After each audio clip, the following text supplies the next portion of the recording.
तो बच्चों, हम लोगों ने अभी तक आरबीडी में पैरेलल एक्सिस थ्योरम पढ़ लिया। अब और उस पर बेस्ड कुछ क्वेश्चन का प्रैक्टिस भी कर लिया। अब मैं बात कर रहा हूँ कि कुछ cavity problem, subtracted mass system अगर हो, कुछ मास कैविटी हो, तब उसका मोमेंट ऑफ इनर्शिया कैसे कैलकुलेट करते हैं। ठीक है, तो हम बात करने जा रहे हैं सब्ट्रैक्टेड ऑब्जेक्ट।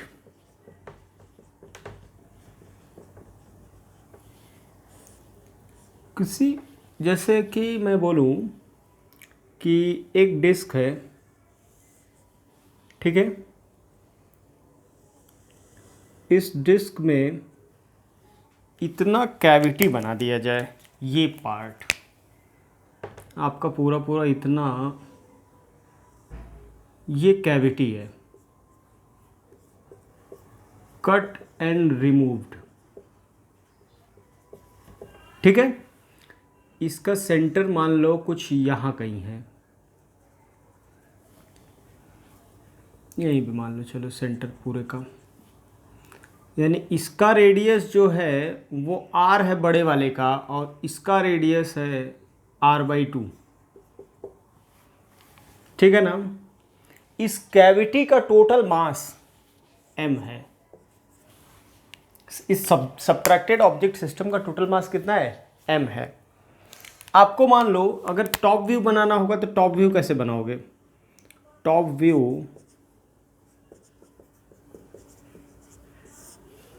तो आपको कैसा दिख रहा होगा? ऊपर से ऐसा दिख रहा होगा कि यहाँ से लेके इतना पार्ट कैविटी है।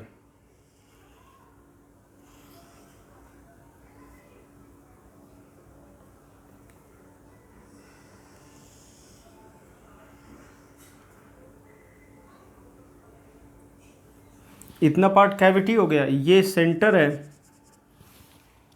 अब आप देखिएगा, जैसे मतलब ये पार्ट कैविटी है जो जहाँ पे कोई मास नहीं है, बाकी मास पूरा यहाँ पे बिखरा पड़ा है। ये मास है, यहाँ पे कोई मास नहीं है। ठीक है, अब ऐसे प्रॉब्लम को हैंडल करने के लिए सबसे पहले आप सिग्मा बताओ क्या है। सिग्मा मास पर यूनिट लेंथ, क्योंकि ये 2D ऑब्जेक्ट है तो मुझे सिग्मा डिफाइन करना पड़ेगा। 3D ऑब्जेक्ट के लिए वॉल्यूम डिफाइन करना पड़ता है, रो। 1D के लिए लैम्डा। तो यहाँ पे सिग्मा की बात किया जाए तो सिग्मा क्या होगा? सिग्मा आपका हो जाएगा टोटल मास, कैविटी के साथ मास दिया है m, और अपॉन एरिया। ये मास m कितने पार्ट में बिखरा पड़ा है, इसका जो मास m है वो इतना पार्ट में बिखरा पड़ा है ना, पूरे एरिया में से ये एरिया सब्ट्रैक्ट कर दें तो ये पूरा मास m कितने में बिखरा पड़ा है? पूरा एरिया हो जाएगा πr² माइनस इसका रेडियस है r/2 πr²/4, तो 3/4 यानी 4m/3, 4m/3, 3/4 हो जाएगा, हाँ 4m/3 πr²। ठीक है, यानी ये टोटल आपका क्या आ जाएगा? रो आ गया, सिग्मा आ गया। अब ऐसे प्रॉब्लम का मुझे मान लो पूछा गया था कि इस एक्सिस के अबाउट, इस एक्सिस के अबाउट मोमेंट ऑफ इनर्शिया बताइए क्या होगा। टेक्निकली हम लोग जानते हैं कि डिस्क का मोमेंट ऑफ इनर्शिया mr²/2 होता है, लेकिन उसमें कैविटी ना हो। ध्यान दीजिएगा, उसमें कैविटी ना हो। यहाँ पे कैविटी है, तो कैविटी दिया है तो देखो क्या करना होता है, हम लोग इसको नेगेटिव मास से कॉन्सेप्ट से ही सॉल्व करते हैं। कंसेप्ट ऑफ नेगेटिव मास।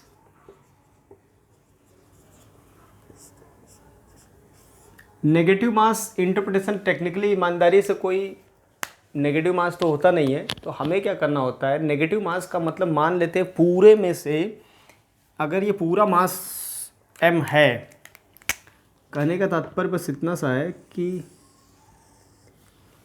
इतने में से इतना मास अगर सब्ट्रैक्ट कर दे, यहाँ पूरा मास पूरा यूनिफॉर्म है, यहाँ पे नेगेटिव मास रख देंगे तो ये कैविटी हो जाएगा। तो यहाँ नेगेटिव मास रखने का कैविटी हो जाएगा, तो मतलब इतने पार्ट को अलग से हम माइनस कर दें इतने में से, कितना, ये टोटल मास कितना होगा, अगर पूरा कैविटी होता तो टोटल मास कितना होता, इसका मास m1 होता sigma into pi r square, यानी सिग्मा की वैल्यू कितना है 4m/3 पाई आर स्क्वायर, यानी टोटल मास होता 4m/3 माइनस ये कैविटी वाला मास। कैविटी वाला मास कितना होगा, तो उसके कैविटी एरिया से मल्टीप्लाई करो एरिया से, तो सिग्मा इंटू कैविटी का area pi r square by 4, यानी m2 आ गया m/3। अब आप खुद भी जानते होंगे कि यार टोटल मास कितना दिया है m, तो 4m/3 में से m/3 सब्ट्रैक्ट कर दोगे तो m ही तो आ जाएगा। तो पूरा क्लियर है, ठीक है। अब हम लोग क्या जानते हैं, देखो इसका मोमेंट ऑफ इनर्शिया इस एक्सिस के अबाउट, अंदर जो ऐसे एक्सिस है I1, ये I1 तो हम लोग बड़े आराम से लिख लेंगे। I1 की वैल्यू कितना होगा, m मतलब इसका पूरे का मास 4m/3 r²/2 mr²/2, इसका मोमेंट ऑफ इनर्शिया इसके about I2 m r/2 mr²/2। अब देखो क्या करना है, अब इसमें से इसको सब्ट्रैक्ट नहीं कर देना है, करना तो है सब्ट्रैक्ट, लेकिन भाई जिस एक्सिस के अबाउट सब्ट्रैक्शन भी तभी होगा जब कॉमन एक्सिस होगा। इसका मोमेंट ऑफ इनर्शिया ईमानदारी से देखो तो इसका मोमेंट ऑफ इनर्शिया आपने इस एक्सिस के अबाउट बताया है, हमें इस एक्सिस के अबाउट इसका मोमेंट ऑफ इनर्शिया पहले लिखना पड़ेगा, क्योंकि इसका तो आप इस एक्सिस के अबाउट लिख चुके हो, सही है, लेकिन इस वाले का मोमेंट ऑफ इनर्शिया आप इसके अबाउट लिखने का मतलब आप यहाँ पे लिख दिए हो, तो आपको समझ में आ रहा होगा पैरेलल एक्सिस थ्योरम लगाना पड़ेगा। तो यानी इस एक्सिस के अबाउट, कॉमन एक्सिस के अबाउट अगर हम बात करें, तो जो कॉमन एक्सिस के अबाउट आपको बताना है, इतना पार्ट हटाने के बाद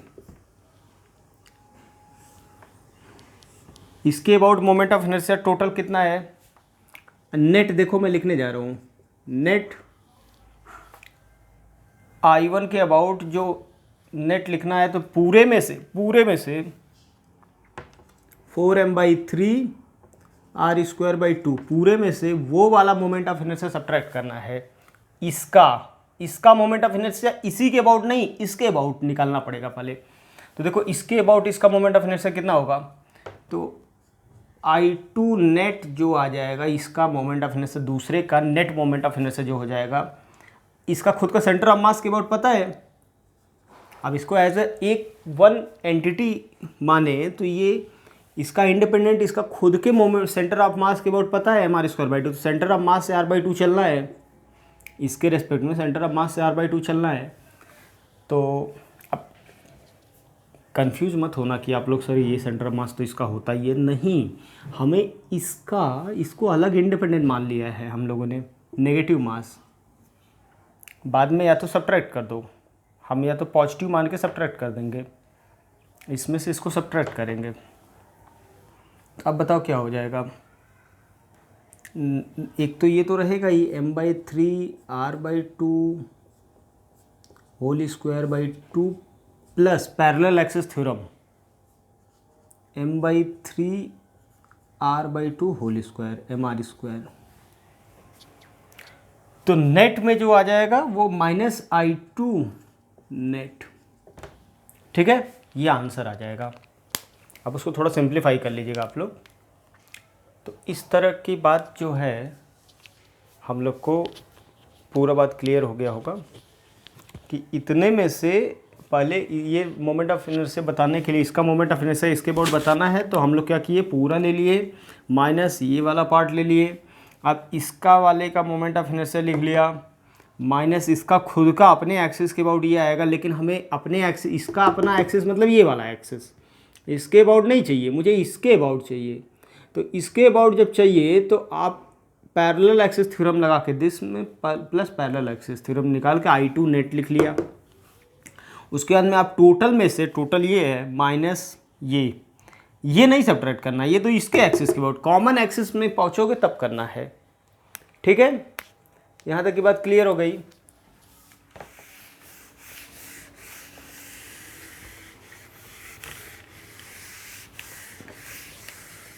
बहुत आसान होता है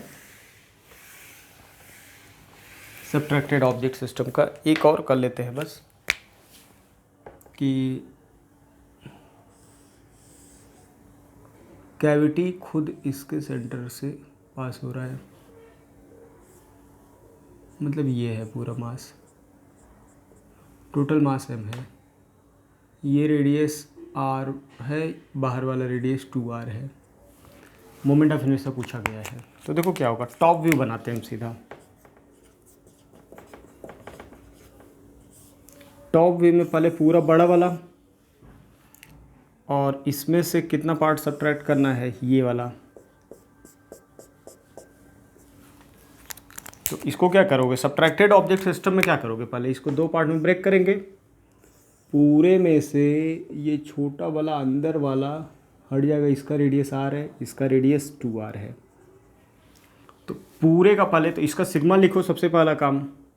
मास अपॉन पूरा एरिया 4 पाई r स्क्वायर, बाहर वाले का रेडियस 2r है, माइनस अंदर वाले का रेडियस यानी m/3 पाई r स्क्वायर।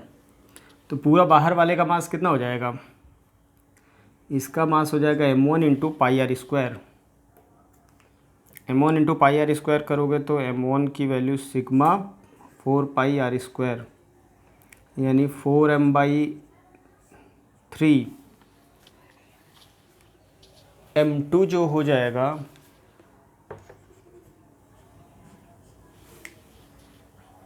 m2 की वैल्यू भी सिग्मा इंटू उसका पाई r स्क्वायर, तो यानी ये भी आ जाएगा m/3। दिख गया। अब m1 m2 दोनों आ गया।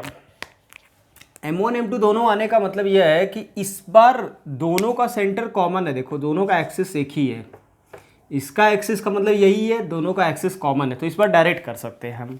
इसका मोमेंट ऑफ इनर्शिया कितना आएगा, I1m 4m/3 2r का whole square by 2 mr square, और इसका कितना हो जाएगा I2 m/3 r square by 2। अब इस बार डायरेक्टली आप कर सकते हो क्योंकि कॉमन एक्सिस है। I जो हो जाएगा I1 माइनस I2,